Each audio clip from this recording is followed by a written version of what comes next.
There comes a moment on the path of awakening when the question quietly changes. It's no longer, will he choose me? Or, what does this mean? The question becomes, what does my body already know? And when you reach that point, there is no going back. For a long time, many of us are taught subtly or directly to orient our lives around being chosen. Chosen by love, chosen by a partner, chosen by someone who feels important. We call it connection. But often, it's actually abandonment of self in polite clothing. I know this because I've lived it. Recently, something shifted in me. I realized I was no longer fixated on a person. I was attentive to what was ignited in me, and that's a very different thing. When you're fixated on a person, your energy moves outward. You wait, you wonder, you interpret silences, you try to understand complexities, your nervous system stays alert. But when you've attuned to ignition, your energy stays inside your body.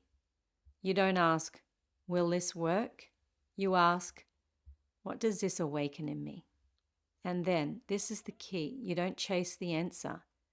You let it inform you. Ignition is not attachment.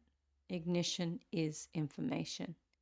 It tells you something about your aliveness, your depth, your capacity for connection.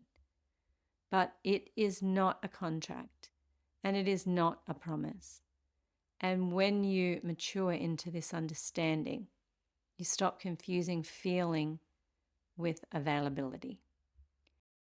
A man can be kind, a man can be deep, a man can be in service to the world and still not be available for relationship. Feeling is not the same as courage.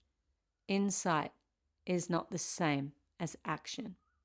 Love that is delayed, explained, or postponed still costs your body something.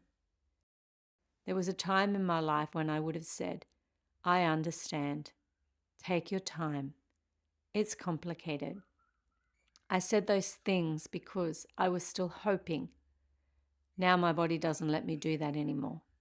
Not because I've hardened, but because I'm integrated. When someone explains why they can't meet you fully, you don't need to argue with them. You don't need to convince them.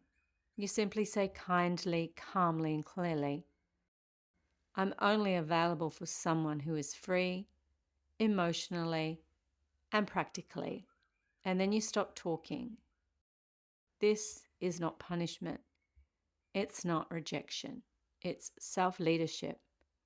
When a woman stops leaning, her energy doesn't disappear. It becomes clearer, quieter, more sovereign. And that kind of presence doesn't pull. It orients. Sometimes that truth leads someone towards you. Sometimes it leads them back to themselves. Either way, you remain intact. I'm at the end of a 9-year cycle now, and I can feel it in my body. This isn't a dramatic ending. It's a settled one. The kind where you don't need to retell the story anymore, where you don't need the outcome to validate the lesson, where you can say honestly, I am not auditioning for love. I am living as myself. When love is right, you don't feel anxious. You feel calm. You don't feel like you're waiting. You feel like you're walking. You don't feel like you're hoping. You feel like you're meeting. Trust your body. You don't need to close your heart. You only need to stop abandoning yourself. I honor what awakened me without giving my power away. Thank you for being here. This is Sovereign Woman Radio.